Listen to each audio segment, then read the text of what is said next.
بسم اللہ الرحمن الرحیم۔ حضرت عیسیٰ علیہ السلام کہیں جا رہے تھے، راستے میں ایک جاہل آپ کے ساتھ ہو گیا۔ حضرت عیسیٰ علیہ السلام نے اس کو بہت سمجھایا کہ میرے ساتھ کہاں چل رہا ہے، تو الگ اپنا راستہ لے، لیکن وہ نہیں مانا۔ ہر چند منع کرنے پر بھی وہ ساتھ ہی ساتھ چلنے لگا۔ حضرت عیسیٰ علیہ السلام نے فرمایا، اگر تو میرے ساتھ رہے گا تو میں جو کچھ کہوں گا تجھے ماننا ہوگا۔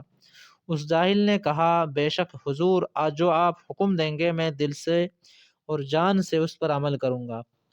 چنانچہ حضرت عیسیٰ علیہ السلام نے اس کو ساتھ میں لے لیا۔ چلتے چلتے ایک جنگل آیا، وہاں پر حضرت نے قیام فرمایا۔ کچھ دیر ایک گاؤں نظر آ رہا تھا، کچھ دور ایک گاؤں نظر آ رہا تھا۔ اس جاہل سے آپ نے فرمایا، دیکھو جو گاؤں نظر آ رہا ہے وہاں جاؤ اور گاؤں والوں سے کہو کہ ہم آپ کے مہمان ہیں اور 2 آدمی ہیں، مہمان کی حیثیت سے ہمیں 2 آدمی کا کھانا دے دو۔ حضرت عیسیٰ علیہ السلام کے کہنے سے وہ جاہل گیا اور جا کر گاؤں والوں سے حضرت عیسیٰ علیہ السلام نے جو کہا تھا وہ کہہ دیا۔ گاؤں والوں نے 3 روٹی باجرے کی دے دی۔ 3 روٹی لے کر جب یہ جاہل چلا تو اس کے دل میں احساس ہوا کہ 3 روٹی ہے تو 1.5 ہی روٹی مجھے ملے گی، 1.5 روٹی سے تو میرا پیٹ بھرے گا نہیں، لہٰذا 1 روٹی راستے میں ہی کھا جاؤں اور 2 روٹی لے کر جاؤں تو 1 روٹی وہ خود کھائیں گے اور 1 روٹی مجھے دے دیں گے تو میری 2 روٹی ہو جائیں گی، پھر پتہ نہیں کب روٹی ملے گی، وہ تو اللہ ہی بہتر جانتا ہے۔ یہ سوچ کر 1 روٹی راستے میں چلتے چلتے کھا گیا تھا بھی 7 فٹ کا لمبا چوڑا آدمی۔ جب حضرت عیسیٰ علیہ السلام کے پاس پہنچا تو حضرت نے پوچھا، کتنی روٹیاں ملی ہیں؟ اس جاہل نے جواب میں کہا کہ حضرت روٹی تو 2 ہی ملی ہیں۔ حضرت عیسیٰ علیہ السلام نے کہا، اچھا بیٹھو، اور جنگل کی طرف نظر کی تو ایک ریوڑ ہرن کا کھڑا تھا۔ اس میں سے ایک ہرن کی طرف اشارہ کیا اور کہا کہ اللہ کے لیے میرے پاس آ جا۔ ہرن آ کر آپ کے پاس کھڑا ہو گیا۔ آپ نے اس کو ذبح کیا اور اس کی ایک ٹانگ کاٹی اور آگ جلا کر اس کو بھونا، پھر 1 روٹی آپ نے لی اور ایک اس جاہل کو دی اور کہا کہ یہ گوشت ہے، اس سے کھا لو۔ اب تو جاہل دل ہی دل میں پچھتانے لگا اور سوچنے لگا کہ راستے والی روٹی نہ کھاتا تو اچھا تھا، یہاں تو گوشت مل رہا ہے، لیکن اب تو کھا ہی چکا تھا، پھر پچھتانے سے کیا فائدہ۔ خیر، اس جاہل نے بھی گوشت کھایا۔ جب دونوں کھانے سے فارغ ہو گئے تو حضرت عیسیٰ علیہ السلام نے اس ذبح کیے ہوئے ہرن سے کہا، اے ہرن، تو اللہ کے واسطے زندہ ہو جا اور اپنے ریوڑ میں چلا جا۔ یہ کہتے ہی ہرن زندہ ہو گیا اور کان پھٹا کر وہ اپنے ریوڑ کی طرف چلتا گیا۔ یہ نظارہ جاہل نے دیکھا تو حیران ہو گیا اور کہنے لگا، حضرت جی، آپ تو اللہ کے ولی معلوم ہوتے ہیں۔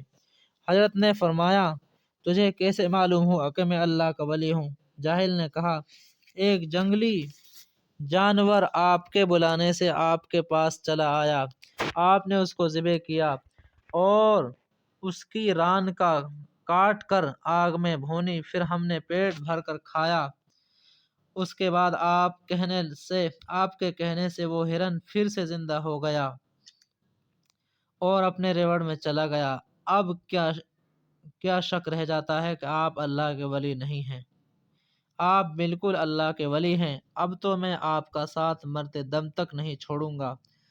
حضرت عیسیٰ علیہ السلام نے فرمایا، تو مجھے دل سے ولی مانتا ہے یا صرف زبان سے؟ اس نے کہا، حضرت جی، میں تو دل سے مان گیا، مانتا تو بتا روٹی کتنی تھی؟ حضرت عیسیٰ علیہ السلام نے فرمایا، اگر تو مجھے دل سے ولی مانتا ہے تو بتا روٹی کتنی تھی؟ اس پر اس نے جواب دیا، حضرت جی، روٹی تو 2 ہی تھی، تیسری روٹی جسے اس نے کھا لیا تھا اس کا انکار کر دیا۔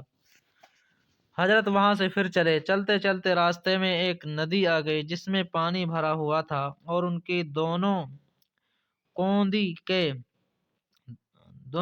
کے دوسرے کنارے جانا تھا۔ حضرت عیسیٰ علیہ السلام نے اس جاہل سے کہا، میرا جہاں پیر پڑے وہیں تم اپنا پیر رکھنا اور میرے پیچھے پیچھے چلے آنا۔ یہ کہہ کر حضرت نے پانی کے اوپر چل پڑے اور وہ جاہل وہیں کھڑے کھڑے حضرت کو دیکھتا رہ گیا اور دل ہی دل میں سوچنے لگا کہ واقعی آدمی اللہ کا برگزیدہ بندہ ہے جو پانی پر چلا جا رہا ہے۔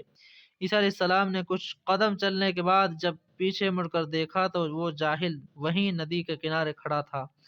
حضرت نے فرمایا، ارے وہیں کیوں کھڑے ہو، میرے پیچھے پیچھے چلے آؤ۔ اس نے کہا، حضرت جی میں تو پانی پر تیرنا نہیں جانتا، صرف ڈوبنا ہی جانتا ہوں، اس لیے میں آپ کے ساتھ نہیں آ سکتا۔ حضرت عیسیٰ علیہ السلام